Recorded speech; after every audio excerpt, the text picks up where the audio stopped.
जैसे कि a lot of people will go for like 90 plus करना है, तो ऐसा जरूरी नहीं है कि आपको भी 90 प्लस ही करना है। आप पहले प्रैक्टिस कीजिए, जब प्रैक्टिस हो रही है तभी आपको समझ जाएगा what is your optimum number. जी नाउ नेक्स्ट इज सेंटर पता करना। Wherever your center is, go at least 1 or 2 days in advance, देख लो कहाँ है, so that D day पे प्रॉब्लम ना जी हो। जी। तो मीशा मैम, आप हमें बताइए कि जैसे बहुत कम टाइम रह गया प्रीलिम्स के लिए, बहुत बच्चों को प्रीलिम्स एंजाइटी हो रही है, तो क्या ऐसे डूज एंड डोंट्स हैं जो बच्चे अपने वो डी डे के लिए याद रखें? Okay.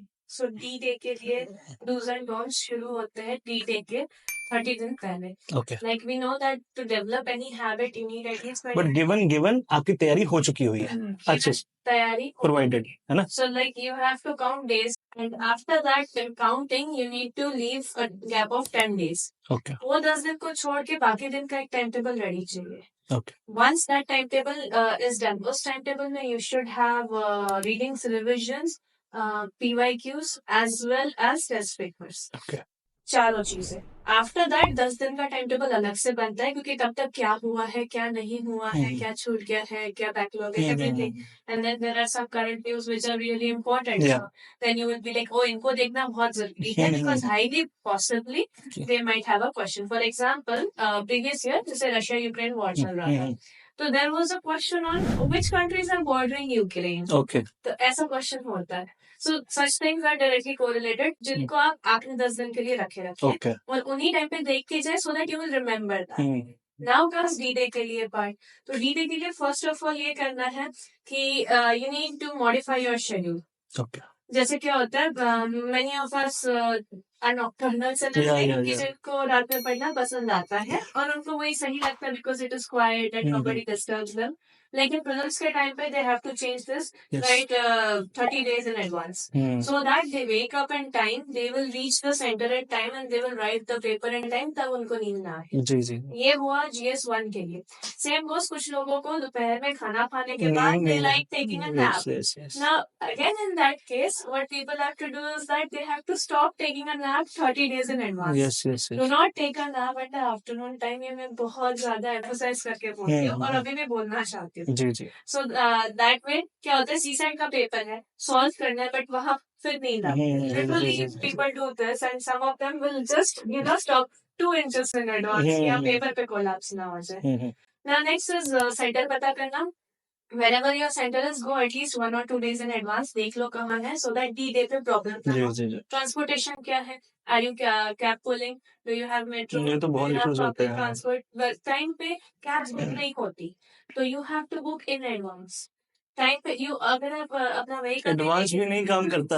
राजेंद्र नगर और मुखर्जी नगर देख लेंगे, ऑटो कैब कुछ नहीं मिलेगा, चाहे आपने एक रात पहले उसको बुक करके रखो, नहीं मिलता है। तो आपको पहले उसी तैयारी से जाना पड़ेगा। एग्जैक्टली। अगर किसी फ्रेंड की कार से भी जा रहे हैं तो प्लीज मेक श्योर कार ठीक कंडीशन में है और उसमें पेट्रोल भरा हुआ है। क्योंकि फिर सुबह उठ के आप पेट्रोल पंप पे इतनी लाइन में खड़े रहना नहीं हो नहीं कर सकते। आपका हर एक मिनट और इम्पोर्टेंट। ये छोटी छोटी चीजें पैनिक कर देती छोटी है। चीज है सर, बट इनको पूरी लिस्ट बना के अभी से रखना चाहिए और इनको टिक मार्क करना चाहिए। Now next is preparation for the exam.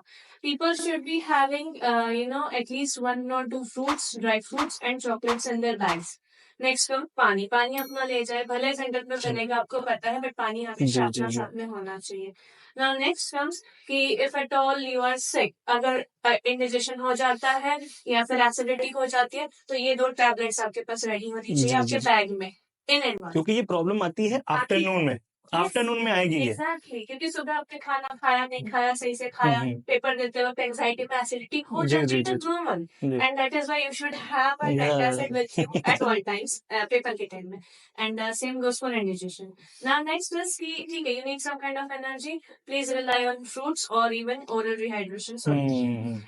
एक अपना रुमाल साथ में रखा जाए which will be important and pens 2 या 3 साथ में हो। सिर्फ 1 pen should not be enough. Pencil रखा जाए, इरेजर रखा जाए, पेंसिल रखी जाए, स्केल रखी जाए। अगर सेंटर में ले जाने दिया जाता है ये सब। कुछ सेंटर्स होते हैं जहाँ पे it is not allowed but many centres do permit. Scale रखने से फायदा होगा सी सेट में इरेजर रखने से फायदा होगा सीसैट जी जी जी क्यूब्स वाले क्वेश्चंस या फिर ऐसे क्योंकि आपको जब सॉल्व करना ना पेंसिल से करें ज्यादा बढ़िया, क्योंकि स्पेस कवर हो जाएगी पेन से। हो जाएगी हाँ ये भी एंड यू डोंट वो इरेज वाला सीन नहीं रहेगा। इरेजर क्यूब्स वाले क्वेश्चन में काफी काम आ जाएगा। तो ये सब चीजें डायरेक्टली काम आती है। नेक्स्ट इज आपके एडमिट कार्ड। ऐसा नहीं कि सिर्फ एक जेरोक्स। एडमिट कार्ड शुड भी एक बैग में होना हर चाहिए, जगह आपके होना पास चाहिए। जी होना जी जी चाहिए। देन अगर आपको एग्जाम कार्ड लेके जाने देते तो ठीक है, नहीं लेके जाने देते कोई बात नहीं, आपका आई कार्ड रेडी चाहिए। बहुत सी बार people take their admit card but forget their I card. I card should also be with you. ये सब चीजें एक दिन पहले लिस्ट होनी चाहिए, एक दिन पहले आपका बैग रेडी होना चाहिए। ये स्कूल एग्जाम नहीं है कि सुबह उठे एक पेन उठाया पहुंच गए और लिख के आ गए। It is not like that. Now next is black ball point pen, जी most important resource for prelims. अब बॉल पॉइंट पेन भी ऐसा लिया जाए जो थोड़ा थिक हो so that you can circle faster. या Although I agree that people would say क्या ही फर्क पड़ता है 1-2 सेकंड से, यही 1-2 नहीं सेकंड्स आर करता life deciding factors. Now next is understanding कि मार्किंग कब की जाए। जब आपके सामने पेपर आता है, पेपर देख के या तो खुश हो जाओगे, डर जाओगे, जो भी फीलिंग्स होंगी दैट इज नॉर्मल। बट ऐसे में ना फिर सर्कलिंग भूल जाते। A friend of mine had this problem. She forgot to circle until the only last 10 minutes. या were ये left. बहुत बच्चों के साथ होता है। और ये सिलेबस ठीक है but it is life deciding. और जब एक साथ क्वेश्चन करते हैं ना, फिफ्थ क्वेश्चन का फोर्थ में मार्क हो जाएगा, फोर्थ का फिफ्थ में हो जाएगा, और उसके बाद जी बिल्कुल जो शॉर्ट है पहले राउंड में उसको राउंड वाइज, और ये राउंड वाइज में और ज्यादा बात है तो आप उस सर्कल के अंदर हल्की सी लाइन बना सकते हैं कि बाद में मुझे इसी को डार्क करना है, अगर ज्यादा आपको डर लग रहा ये है कभी नहीं सॉरी बट क्या होता है यूपीएससी बिल्कुल इंस्ट्रक्शन लिख के देता है, you should do this, you should not do this, you should not do this में अगर हमने लाइन में खींची है that can and might be considered to be incorrect. If it is considered incorrect, then you are losing marks. जैसे कि a lot of people will go for like 90 plus करने हैं, तो ऐसा जरूरी नहीं है कि आपको भी 90 plus ही करना है। आप पहले प्रैक्टिस कीजिए, जब प्रैक्टिस होगी तभी आपको समझ जाएगा what is your optimum number. You have a range of 5 to 7 questions, wherein जैसे if you are okay with 80 to 87, then keep it there. Please do not go like my friend is doing this much, I also have to do this much. That works for them but not for you.